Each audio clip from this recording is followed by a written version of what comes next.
আসসালামু আলাইকুম দর্শক, আশা করি সকলেই ভালো আছে। পিআর ভোটের জন্য কেউ জুলাইয়ে জীবন দেয়নি। মেজর হাফিজ অর্থাৎ বিএনপির নেতা মেজর হাফিজ বলেছেন, পিআর পদ্ধতিতে ভোট দেওয়ার জন্য কেউ জুলাইয়ে জীবন দেয়নি।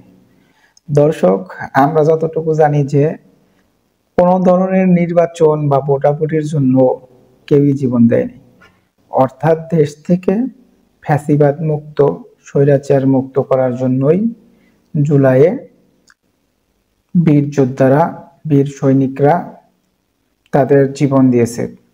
যারা জীবন দিয়েছে কারোরই কোনো রাজনৈতিক উদ্দেশ্য ছিল না।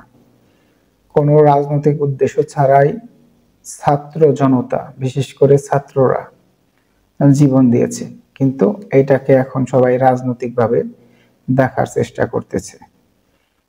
আসলে পিআর পদ্ধতি নিয়ে যে সমস্যাটা চলছে দর্শক, বিএনপি চাচ্ছে পিআর সিস্টেমে নির্বাচন যেন না হয়, আর অধিকাংশ দলই চাচ্ছে পিআর পদ্ধতিতে নির্বাচন হোক। চলুন দর্শক, বিএনপি নেতা কি বলছে দেখে আসি। বিএনপির স্থায়ী কমিটির সদস্য মেজর হাফিজ উদ্দিন আহমেদ অবসরপ্রাপ্ত বীর বিক্রম বলেছেন, পিআর পদ্ধতিতে ভোটের জন্য কেউ জুলাই অভ্যুত্থানে জীবন দেয়নি। হ্যাঁ, তার কথা সঠিক যে পিআর পদ্ধতির জন্য জুলাইয়ে কেউ জীবন দেয়নি।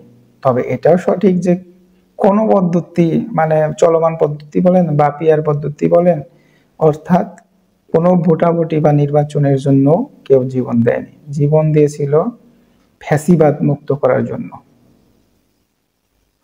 জুলাই আন্দোলনের শহীদদের উদ্দেশ্য ছিল গণতন্ত্র প্রতিষ্ঠা করা, পিআর ভোট ব্যবস্থা নয়। হ্যাঁ, এইটাই সঠিক কথা যে জুলাই আন্দোলনের শহীদদের উদ্দেশ্য ছিল গণতন্ত্র প্রতিষ্ঠা করা, অর্থাৎ ফ্যাসিবাদ মুক্ত করে গণতন্ত্র প্রতিষ্ঠা করা, যাতে সবাই অন্যায়ের বিরুদ্ধে কথা বলতে পারে, ন্যায় প্রতিষ্ঠা করতে পারে, দেশের জন্য সঠিকভাবে কাজ করতে পারে, বিচার বিভাগ যেন স্বাধীনভাবে কাজ করতে পারে, কেউ যেন হেনস্থার শিকার না হয়। পিআর ভোট ব্যবস্থার জন্য নয়, যেটা উল্লেখ করেছেন বিএনপির নেতা মেজর হাফিজ উদ্দিন। আসলে বিষয়টা হচ্ছে যে সবাই কেন যেন জুলাই যোদ্ধাদের সাথে রাজনীতিটা গুলিয়ে ফেলছে, মানে রাজনীতিকে টেনে আনছে। সবাই তাদের মাধ্যমে যার যার ফায়দা লুটার চেষ্টা করতেছে। তিনি আরো বলেন, আন্দোলনে জীবনের দায় দিয়েছে দেশের অধিকার ও নির্বাচন প্রতিষ্ঠা করার জন্য। নির্বাচনের মাধ্যমে গণতন্ত্র পুনঃপ্রতিষ্ঠা করার স্বপ্ন কোনো রাজনৈতিক পদ্ধতির জন্য নয়।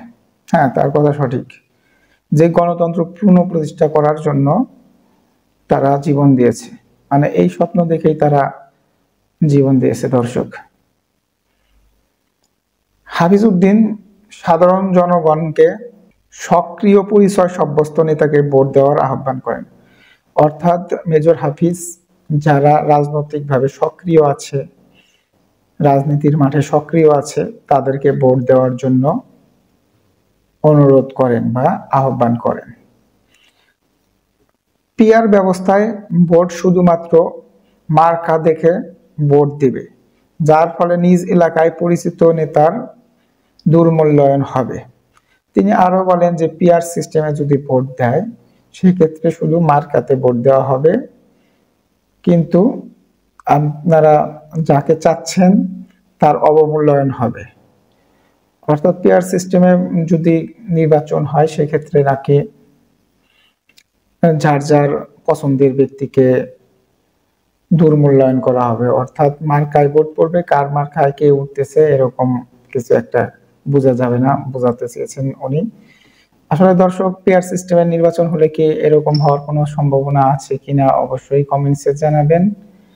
আর যেহেতু আগস্ট মাস চলছে, 5ই আগস্ট স্বৈরাচার বিদায় হয়েছে, জুলাই যোদ্ধারা যেভাবে জীবন দিয়েছে এবং আহত হয়েছে তাদের সকলের জন্য দোয়া ও শুভকামনা রইল। ধন্যবাদ সকলকে। আসসালামু আলাইকুম।